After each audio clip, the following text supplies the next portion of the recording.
Hi, everyone, my name is Jake, and I'm 30 years old.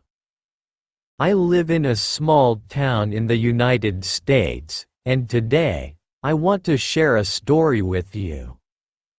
It's about fear, the fear of failing, the fear of making mistakes, and the fear of speaking English. Yes, you heard that right. Even though I live in an English-speaking country, I wasn't always confident about my English skills. You might be wondering, how is that possible? Well, English wasn't my first language. My parents moved to the US from Mexico when I was 5 years old, and I grew up speaking Spanish at home. For years, I struggled with English. I was scared to speak in class, scared to talk to new people, and terrified of making mistakes. But one day, something changed, and I learned to face my fear. This is my story. The fear of learning English. Growing up, I always felt out of place in school. My classmates spoke English fluently, but I struggled to keep up.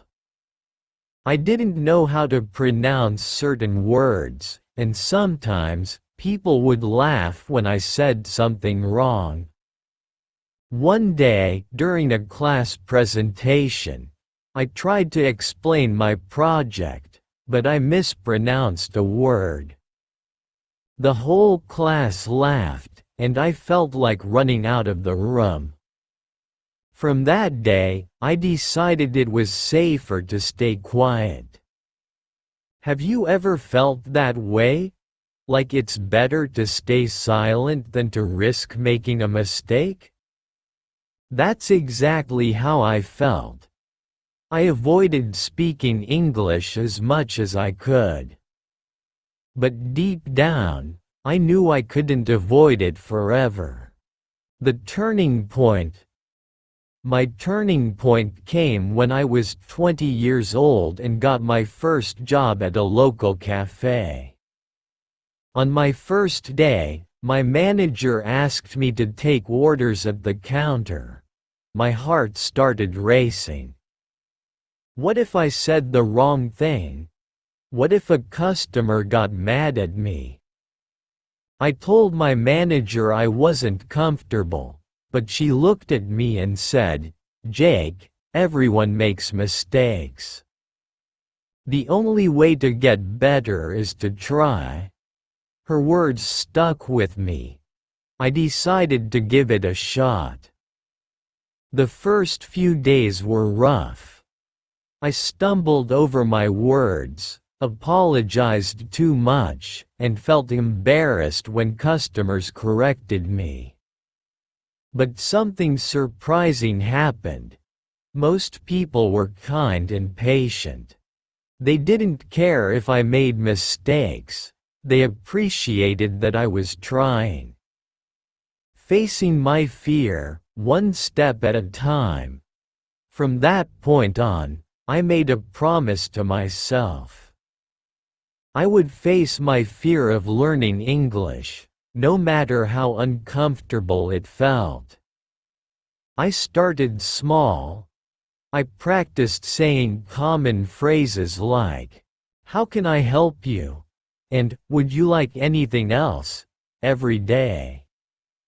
At home, I watched English movies with subtitles and repeated the lines out loud. I even recorded myself speaking so I could hear my mistakes and improve. I also found a language partner, one of my coworkers who wanted to learn Spanish. We helped each other practice, and it felt good to learn in a supportive environment. The moment everything changed. One day, something happened that made me realize how far I had come. A customer at the cafe complimented me, saying, Your English is so good. You're so confident." I couldn't believe it. Me? Confident? That moment gave me the courage to push myself even further. I joined a local English conversation group and started speaking in front of small audiences.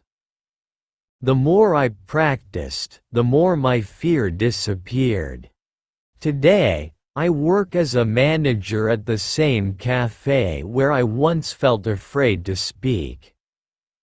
I use English every day, and while I still make mistakes sometimes, I don't let them stop me.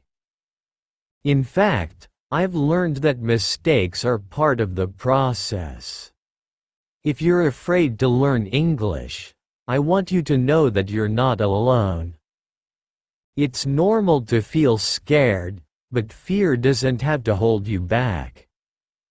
Here's what I've learned. Mistakes are not failures, they're stepping stones to success. Practice a little every day, even if it feels uncomfortable. Surround yourself with supportive people who encourage you to keep going. English isn't just a language.